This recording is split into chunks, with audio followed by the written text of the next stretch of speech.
বাকি এটা বাকি করে যেটাই আমরা দেখে নেব এটার মূল অন্তর্নিহিত বিষয় হলো হক এবং বাতিল।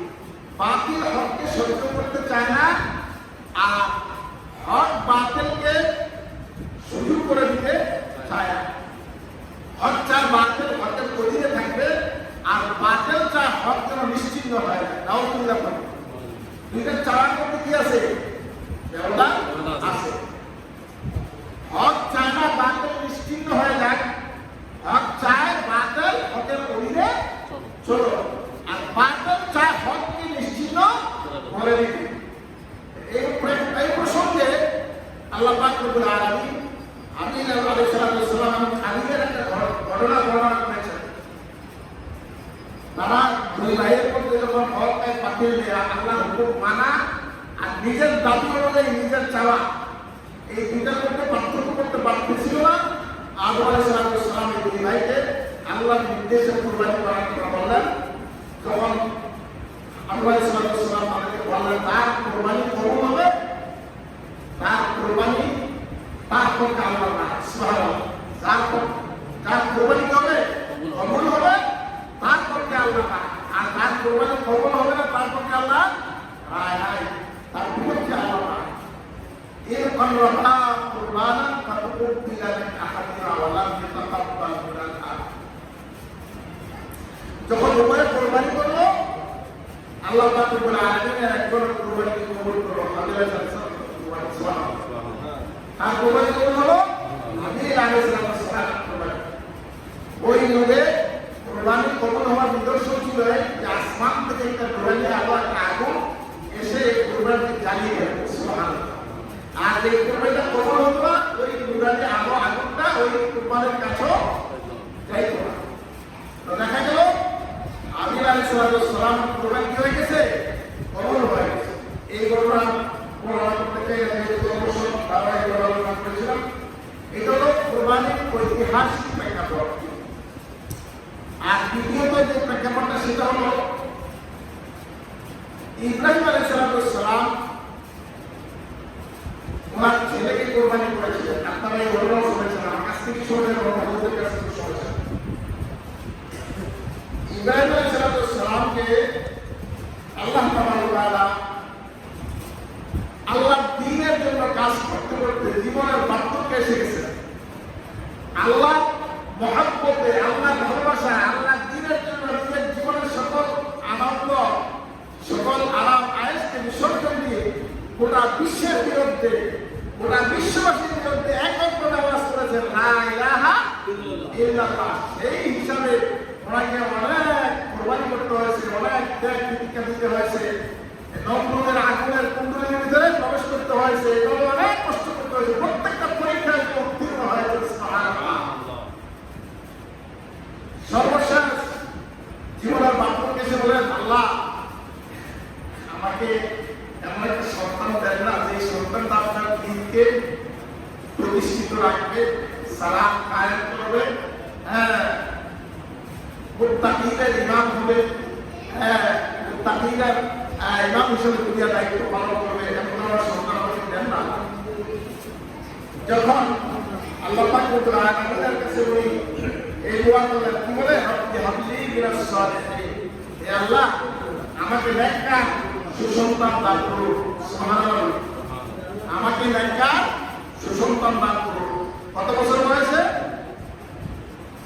80 পর 90 দশকে, 80 পর 90 দশকে এই দোয়া আল্লাহর কাছে করলেন, আল্লাহ আপনার দিনের জন্য সন্তুষ্ট করলাম, আপনার জন্য করলাম, আমার জন্য সন্তান আপনি দিলেন না। আল্লাহ রব্বি হাবলি মিনাস সালিহিন, আমাকে নেককার সুসন্তান দান করুন। আল্লাহ পাক রব্বুল আলামিন বললেন আমি এক ধৈর্যশীল পুত্রের সুসংবাদ দিলাম, সুবহানাল্লাহ, ধৈর্যশীল পুত্রের সুসংবাদ দিলাম। কত বছর বয়সে? 80 থেকে 90। আমরা ঐতিহাসিক বিষয়টা নিয়ে আলোচনা না করে একটা ফাইনাল কথা চলে আসি। 80 থেকে 90 ভেতরে এই বয়সের ভিতরে আল্লাহ পাক রব্বুল আলামিন আমাকে নেককার ধৈর্যশীল সুসংবাদ দিলেন। ওই ধৈর্যশীল সুসন্তান যিনি, তার নাম হলো ইসমাঈল আলাইহিস সালাম। তার নাম কি? ইসমাঈল আলাইহিস সালাম। কিন্তু ইহুদি জাতি এই কথাটাকে স্বীকার করতে চায় না। তারা বলে না এটা ইসহাক আলাইহিস সালাম, কারণ ইহুদিরা হলো ইসহাক আলাইহিস সালামের বংশধর। এই হিসাবে তারা ইব্রাহিম আলাইহিস সালামের ফলপুত্র ইসমাঈল আলাইহিস সালামের নামটা না বলে তারা এখানে বলে কি এই সুযোগ দিছে ইসহাক আলাইহিস সালামের না। কোরআন বলছে এই সুসন্তান ইব্রাহিম আলাইহিস সালামের ছেলে ইসমাঈল আলাইহিস সালামের ব্যাপারে। আরেক জায়গায় ইসহাক আলাইহিস সালামের ব্যাপারে আল্লাহ তাআলা বলেছেন ওয়াবাশশারনাহু বিগুলামিন আযীম। সুবহানাল্লাহ। আমি ইব্রাহিমকে আরেকটি জ্ঞানবান পুত্রের সুসংবাদ দিলাম। সুবহানাল্লাহ। তাহলে ইব্রাহিম আলাইহিস সালামের পুত্র কোন কয়জন? দুইজন। তারা কত বছর বয়সের পরে বড় করা হয়েছে? 80 বছরের পরে। দুইজনে 80 বছরের বড় হয়েছে। এর মধ্যে একজনের উপাধি হলো বিগুলামিন আলীম, আরেকজনের উপাধি হলো বিগুলামিন আলীম। একজন হলো হালিম, আরেকজন হলো কি আলীম। হালিম মানে অতিশয় ধৈর্যশীল, আর আলীম মানে অতিশয় জ্ঞানী। সুবহানাল্লাহ। তাহলে ওনার দুই পুত্রের অনেক গুণ ছিল। এক পুত্র ছিল বিগুলামিন আলীম। এই বিগুলামিন আলীম যখন লাম্মা বালাগা মাআউ সায়া, যখন দৌড়াদৌড়ি করার বয়সে পৌঁছলো, তখন আল্লাহ পাক রব্বুল আলামিন ইব্রাহিম আলাইহিস সালামকে স্বপ্নে দেখালেন যে তুমি তোমার যে জিনিসটা সবচেয়ে বেশি প্রিয় এই জিনিসটাই করো, কোরবানি করো, জবাব করো। উনি অনেক কিছু জবাব করলেন, আল্লাহ একটা জবাব আমি পাইছি না। সুবহানাল্লাহ। আল্লাহকে জবাব আমি পাইছি না। আমি তো বলছি তোমার সবচেয়ে প্রিয়টা ও গরু, ছাগল, গম্বা, ভেড়া, এগুলো তো তোমার সবচেয়ে প্রিয়। সবচেয়ে প্রিয় কোনটা সেটা বাইরে করতে পারি। সুবহানাল্লাহ। এটার নাম হলো ঈমানের অগ্নি পরীক্ষা। এটার নাম কি? ঈমানের অগ্নি পরীক্ষা। আপনার সন্তান অসুস্থ হয়েছে, আপনি প্রয়োজনে জমি বিক্রি করে আপনার সন্তানের চিকিৎসা করবেন, করবেন কি করবেন না? কিন্তু সন্তানটা মরে যায়, সন্তানটাকে আপনি কেউ নিয়ে যাক, কোনো টাকা দিতে আক্রমণ করো বা কোনো বিপদের কোনো অসুবিধা আপনি চাইবেন না। তাহলে আপনার সম্পদ প্রিয় না সন্তান প্রিয়? কথা বলি ভাই, আপনার কাছে কি সন্তান প্রিয় না সম্পদ প্রিয়? সন্তান প্রিয়। ইব্রাহিম আলাইহিস সালাম কুরবানি করছে, আল্লাহর বছর যে কুরবানি আমি পাইতেছি না। ইব্রাহিম, আমি তো বলছি সবচেয়ে প্রিয় বস্তু তুমি কুরবানি করো। এখন ইব্রাহিম আলাইহিস সালামের জ্ঞানে ধরা পড়ছে, আরে আমার কাছে সবচেয়ে প্রিয় বস্তু হলো আমার সন্তান ইসমাঈল আলাইহিস সালাম। সুবহানাল্লাহ।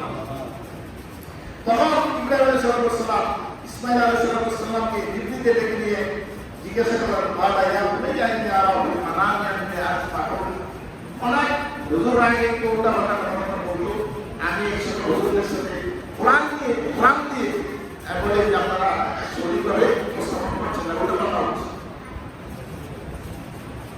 ইব্রাহিম আলাইহিস সালাম সরাসরি সন্তানকে জিজ্ঞাসা করে, কোরআন বলছে, কে বলছে? কোরআন বলছে ইয়া বুনাইয়া বাবা ইয়া বুনাইয়া ইন্নী আরা ফিল মানামি, ইয়া আমার সন্তান, আমি স্বপ্নে দেখলাম, আমাকে স্বপ্নে দেখানো হয়েছে, দিতেই হোক, আমি স্বপ্নে দেখলাম আন্নী আযবাহুক, আমি তোমাকে জবাই করছি। সুবহানাল্লাহ। আমি তোমাকে জবাই করছি। সন্তানের বয়স কত? সর্বোচ্চ 9 বছর। সন্তানের বয়স সর্বোচ্চ 9 বছর। তো বলছে আন্নী আযবাহুক, আমি তোমাকে জবাই করছি স্বপ্নে দেখলাম। এই স্বপ্নটা সম্পর্কে চিন্তা ভাবনা করে দেখো তো কি দেখলাম। এখন সম্মান জবাব দিচ্ছে, ইয়া রাব্বি ফাল মা তুকাল সাতাজিদুনি ইনশাআল্লাহ সাবিরিন। আল্লাহু আকবার বলবেন না? সন্তানের বয়স সর্বোচ্চ কত? 9। এই সম্পদ জবাব দিচ্ছে, বাবা ইয়া আবাদি ফাল মা তুমার, হে আব্বা, আপনার প্রতি যে আদেশ করা হয়েছে তা আপনি করুন। সাতাজিদুনি ইনশাআল্লাহ সাবিরিন, আপনি আমাকে ধৈর্যশীলদের অন্তর্ভুক্ত পাবেন। সুবহানাল্লাহ। এখানে অনেকগুলো কথা আছে, বিস্তারিত আলোচনা করতে গেলে আজকে তোমার অধীন হবে না। সামান্য একটা আলোচনা করি, আপনার কাজগুলো শুনবেন। বাবা বলছে কি, আমি স্বপ্নে দেখলাম তোমাকে কি করছি, জবাই করছি। ছেলে বলছে কি, ইয়া আবাদি ফাল মা তুমার, যে আব্বা আপনাকে যে আদেশ করা হয়েছে তাই আপনি কার্যকর করুন। তারপর আমি স্বপ্নে দেখছি আর সন্তান বলছে আপনাকে যে আদেশ করা হয়েছে তা কার্যকর করুন। কথা কেমন হয়ে গেল না? তাহলে বোঝা গেল বাপ যা বলছে তার পুরো অর্থটাই 9 বছরের সন্তান বুঝে ফেলছে। মানে বাবা যে নবীর স্বপ্নে যে ওহী, এই কথা বোঝার মতো জ্ঞান এই 9 বছরের সন্তানের আছে। তার কারণ হলো এই সন্তানের বংশধরে, এই সন্তানের পরস্পর পরস্পরে এসেছেন মুহাম্মদ রাসূলুল্লাহ সাল্লাল্লাহু আলাইহি ওয়াসাল্লাম, পৃথিবীর সর্বশ্রেষ্ঠ জ্ঞানী, আল্লাহর মাখলুকের মধ্যে সাইয়্যিদুল খালাইকি ওয়াল বাশার, আল্লাহর মাখলুকের মধ্যে, আল্লাহর সৃষ্টির মধ্যে সর্বশ্রেষ্ঠ সৃষ্টি, সর্বশ্রেষ্ঠ নেতা মুহাম্মদ রাসূলুল্লাহ সাল্লাল্লাহু আলাইহি ওয়াসাল্লাম ইসমাঈল আলাইহিস সালামের বংশধরের মধ্যে কি এসেছেন? সূক্ষ্মভাবে ওনার বডির মধ্যে ওই মুহাম্মদ সাল্লাল্লাহু আলাইহি ওয়াসাল্লাম ছিলেন। সুবহানাল্লাহ। সুতরাং জ্ঞানের দিক থেকে উনি কি কম ছিলেন? উনি তো জ্ঞানী ছিলেনই, উপরন্তু ওনার মধ্যে আরেকটা অতিরিক্ত গুণ ছিল, ওনার মধ্যে চরম ধৈর্য ছিল। সুবহানাল্লাহ। আপনার ছেলেকে যদি বলেন যে আমি তোমাকে জোর করবো, আপনার ছেলেকে রাজি করবো, ঠিক করে দেন না, তুমি আমার জবাব করার আগে তোমার কি করে ফেলবো? জবাব করে ফেলবো। কি বলেন ঠিক না? ইব্রাহিম আলাইহিস সালামের ছেলে ইসমাঈল আলাইহিস সালাম বলেন, হে আল্লাহ, ইয়া রাব্বানা উমর, আপনাকে যে আদেশ করা হয়েছে তা আপনার কার্যকর করুন। সকালে ধরে ইনশাআল্লাহ আপনার সর্বে অতি সত্তরই আপনি আমাকে দরিদ্র সুখের অন্তর্ভুক্ত পাবেন। ফালাম্মা আসলামা অতঃপর যখন দুজনেই রাজি হয়ে গেল। সুবহানাল্লাহ। বাবা সন্তানকে আল্লাহর সন্তুষ্টির জন্য কোরবানি করতে রাজি হলো, সন্তান আল্লাহর সন্তুষ্টির জন্য বাবার শরীরে নিজে কোরবানি হওয়ার জন্য রাজি হয়ে গেল। সুবহানাল্লাহ।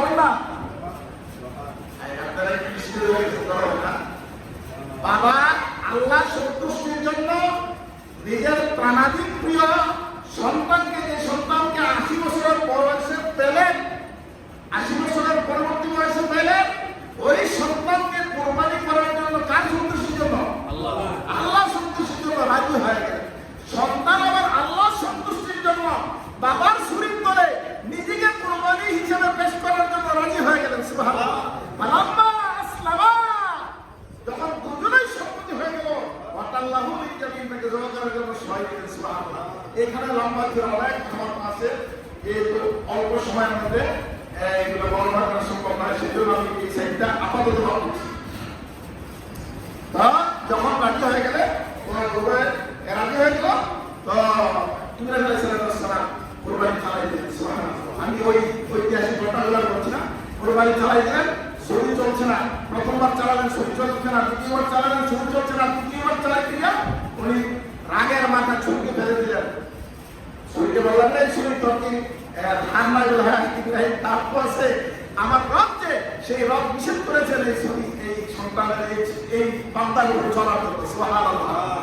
আল্লাহ পাক রব্বুল আলামিন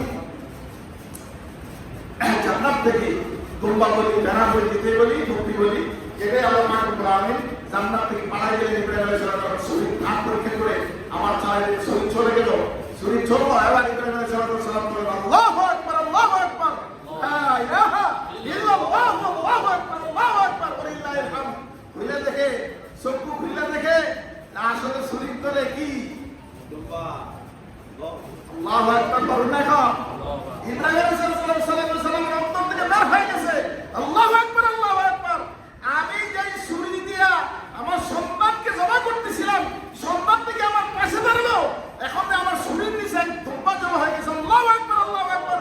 আল্লাহ, তুমি কি এটাই করতে পারো? তুমি কি এত বড় মহান, এত বড় শ্রেষ্ঠ, এত বড় মহান, এত বড় শক্তিশালী? এই কথা আমার জবাব থেকে বের হয়ে গেছে। সুবহানাল্লাহ। এটা এখন আমরা বলিনি, এটা ভালো লাগেনি? হ্যাঁ, আল্লাহু আকবার, আল্লাহু আকবার, লা ইলাহা ইল্লাল্লাহ, আল্লাহু আকবার, আল্লাহু আকবার, লিল্লাহিল হামদ। মাথায় ঠিক না? মাথায় পর্যন্ত দারবারি আসর পর্যন্ত, মাথায় ফজর থেকে দারবারি আসর পর্যন্ত প্রত্যেক নামাজ আমরা পড়ি আল্লাহু আকবার, আল্লাহু আকবার, লা ইলাহা ইল্লাল্লাহ, আল্লাহু আকবার, আল্লাহু আকবার, লিল্লাহিল হামদ। ইব্রাহিম আলাইহিস সালামের মুখ থেকে যে শব্দটা সেদিন বের হয়েছিল, আজ পর্যন্ত আমাদের জন্য এটা প্রতিনিধিত্ব আমাদের এটা কি আজকে পর্যন্ত শেষ না কেমন পর্যন্ত চলবে? আল্লাহ পাক রব্বুল আলামিন তখন ইব্রাহিম আলাইহিস সালামকে ডাকলেন, ওয়ানা তাইনা ফাইয়া ইব্রাহিম, হে ইব্রাহিম قد صدقت الرؤيا إنا كذلك نجزي المحسنين। তুমি যা স্বপ্ন দেখেছিলা তা বাস্তবায়ন করেছিল বাস্তবভাবে। সুবহানাল্লাহ। সুতরাং ইন্না কাযালিকা নাজজিল মুহসিনিন, আমি এভাবে কি করি যারা মুহসিন তাদেরকে প্রতিদান দিয়ে থাকি। সুবহানাল্লাহ। ইন্না হাযা লাহুয়াল বালাউল মুবিন, এটা ছিল বিশাল বড় একটা পরীক্ষা। সুবহানাল্লাহ। এটা ছিল কি বিশাল বড় একটা পরীক্ষা, এর চাইতে বড় পরীক্ষা, এর চাইতে ইমানের বড় পরীক্ষা পৃথিবীতে অতীত হয় নাই, ভবিষ্যতে হবে না, এটা সম্ভব নয়। একমাত্র ইব্রাহিম আলাইহিস সালাম এই পরীক্ষা দিয়েছেন এবং এই পরীক্ষায় উত্তীর্ণ হয়েছে। এখন জাতির পিতাকে